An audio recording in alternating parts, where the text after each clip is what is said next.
दिन 26 जुलाई 2005। शहर ठाणे, मुंबई के पास, महाराष्ट्र में। जगह सिविल हॉस्पिटल ठाणे। उस दिन एक महिला जो कि हॉस्पिटल में एडमिट थी, जिनके ऑपरेशन की तैयारी चल रही थी, उस दिन उनकी मृत्यु हो गई। वो अपने शरीर को छोड़ के इस दुनिया से दूर 7 आसमान पार गई।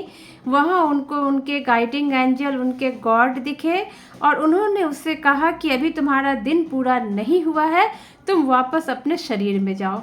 जी हाँ, ये कहानी एक ऐसी महिला की है जो मर के वापस से जिंदा हुई। सभी को नमस्कार, मैं नम्रता श्रीवास्तव आप सबों का बहुत बहुत स्वागत करती हूँ। एक महिला ने मुझसे कांटेक्ट किया। वो मुझे अपनी सारी कहानी बताना चाहती थी। उन्हीं की कहानी को मैं आपके समक्ष ले करके आई हूँ और मैं बताऊँगी कैसे क्या हुआ था।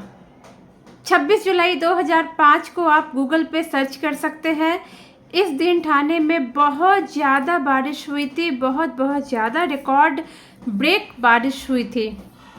इसी दिन ये महिला हॉस्पिटल में एडमिट थी क्योंकि इनका एक एक्सीडेंट हुआ था और इनके एक हाथ की हड्डी टूट गई थी।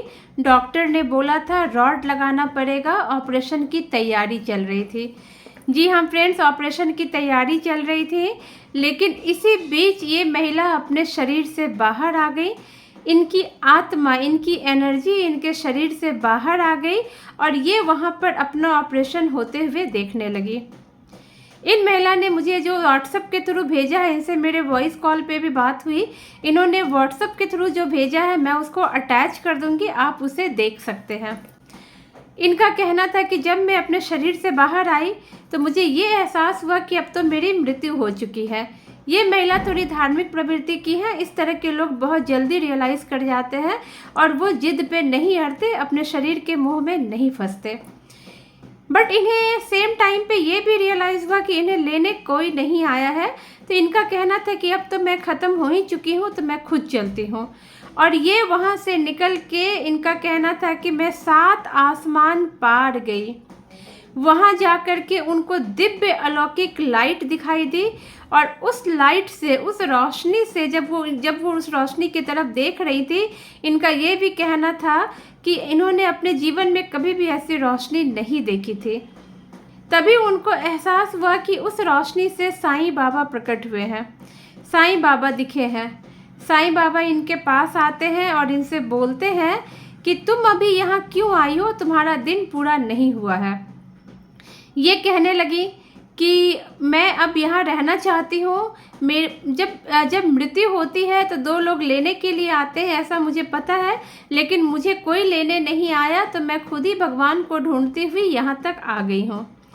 साईं बाबा इनको वापस जाने के लिए बोलते हैं, लेकिन ये रेडी नहीं होती है। एक चीज़ मैं यहाँ पर और बता दूँ कि जब ये महिला अपना शरीर छोड़ के ऊपर आसमान की तरफ जा रही थी तो इनके मन में ये भी विचार आ रहे थे कि मेरे घर वाले, मेरे माता पिता, भाई बहन, हस्बैंड, बच्चे, सब लोग मुझे याद करके रोएंगे, सब लोग परेशान हो जाएंगे। लेकिन फिर भी इनको लगा कि अब तो मैं मर ही चुकी हूँ, तो मुझे अपनी यात्रा पे वापस जाना चाहिए। ये सोल बहुत ही सुलझी हुई है कि जो मोह माया बंधन में हम फंसे रहते हैं, पति बच्चे, ये सब रिस्पॉन्सिबिलिटीज़ तो ये बहुत अच्छे से निभाती है, लेकिन इनके सोल को ये पता है कि हम सब अपने कर्मों का निपटारा करने आए हैं, हम सबकी अपनी जर्नी है और ईश्वर के आदेश का हमें पालन करना चाहिए। तो इनको लगा कि अब तो मैं मर ही चुकी हूँ, तो मुझे अब वापस जाना चाहिए। और तब इस बीच इनको ये भी लगा कि कुछ दिन सब रोएंगे, परेशान होंगे, लेकिन धीरे धीरे करके सब अपनी लाइफ में मस्त हो जाएंगे। ये आज की रियलिटी भी है। इनको अपने बच्चों का भी ध्यान आया। फिर इनको लगा चलो बच्चे तो अभी छोटे हैं, वो खेल कूद में मुझे भूल जाएंगे। जो इनकी फीलिंग थी, ये इन्होंने जो उस वक्त फील किया, इन्होंने बताया और मैं एज इट इज़ आपके सामने ला रही हूँ। अब जब ये आसमान में गई, इनको साईं बाबा वहाँ दिखे, तो साईं बाबा इनसे कहते हैं कि तुम वापस चली जाओ, अभी तुम्हारा समय नहीं आया है। अगेन वही बात इन्होंने कहा कि मुझे लेने कोई नहीं आया, मैं खुद ही भगवान को ढूंढती हुई यहाँ पहुँच गई। तभी उनकी नज़र पड़ती है थोड़े से दूर पे, इनको ऐसा दिखता है कि भगवान महादेव और गणपति भगवान वहाँ पे बैठे हुए हैं, दोनों साथ में है और महादेव ने अपना हाथ गणपति जी के कंधे पे रखा हुआ है। और वहीं पर उनको दो लोग भी दिखते हैं जिनकी आयु लगभग 55 वर्ष के आसपास थी। वो लोग दूर से इन्हें देख रहे हैं और ये साईं बाबा से बातें कर रही हैं। इनकी इच्छा वहाँ से जाने की नहीं है, लेकिन साईं बाबा कहते हैं कि अभी तुम्हारा दिन पूरा नहीं हुआ है, तुम्हें जाना होगा। तो फिर ये थोड़ा सोचने लग जाती है कि मैं क्या करूं, क्योंकि उनका वहीं रहने का मन होता है। साईं बाबा कहते हैं कि ज़्यादा सोचो मत, वापस जाओ। ये अभी भी थोड़ा कन्फ्यूज़न में, बट ये सोचती है कि ठीक है, मतलब इस बात को विचार करने लग जाती हैं। अचानक से साईं बाबा फिर इनको पुश करते हैं, ये वहाँ से नीचे चली आती हैं और इनका शरीर जो लेटा हुआ रहता है ये सीधे अपने आज्ञा चक्र में, अपने इस जगह पे प्रवेश करते हुए अपने शरीर में आ जाती हैं। इन्होंने ये एक्सपीरियंस बतलाया और इनके ये एक्सपीरियंस को मैं बिल्कुल मतलब 100% मैं ये मानूंगी कि ये बिल्कुल सही बताई हैं, क्योंकि अगर आपने मेरा चैनल को अगर आपने ध्यान से देखा होगा तो 1-1.5 साल पहले मैंने एक वीडियो डाला था जिसमें एक महिला की स्टोरी थी और सेम स्टोरी थी कि वो भी ऐसे ही मरने के बाद उनकी ऑपरेशन चल रहा था और वो अपने शरीर से बाहर आ गई थी और वो ऑपरेशन होते हुए सारी प्रक्रिया देख रही थी। और जब वो शरीर में वापस से अपने शरीर में वो आ गई, उसके बाद जब वो होश ऑपरेशन उनका सक्सेसफुल हो गया, वो जब डॉक्टर उनसे हालचाल पूछते हैं तो वो डॉक्टर को ये बताती हैं कि मैं तो अपना सारा इलाज होते हुए देख रही थी। डॉक्टर को आश्चर्य लगता है, वो नहीं मानते हैं, क्योंकि उनका कहना है आप तो हमारे सामने बेहोश लेटी हुई थी, हम आपको ऑपरेशन कर रहे थे, आप कैसे देख सकती हैं। तब उन्होंने डॉक्टर को कुछ बातें बताई जो सिर्फ डॉक्टर जानते थे और उन्होंने साथ में ऑपरेशन के दौरान डॉक्टर का पेन गिर गया था और उन्होंने उठा के जेब में डाला था, इस चीज़ को भी बता दिया कि ऐसा ऐसा हुआ था। डॉक्टर को बहुत आश्चर्य हुआ था और फिर इन्होंने बताया था कि मैं ऐसे, उन्होंने एक कुछ मुझे याद नहीं आ रहा, उस वीडियो में आप देख लीजिएगा, कुछ मेडिसिन का कॉर्नर या कुछ था, वहाँ से उन्होंने बताया कि मैं सब कुछ देख रही थी और बाद में मैं अपने शरीर में प्रवेश कर गई थी। इनकी कहानी भी बहुत सिमिलर है। ये वो आत्माएं होती हैं जिनको भगवान एक मौका देते हैं कि वो लाइफ में आकर के अपनी कहानी दुनिया को बताएं।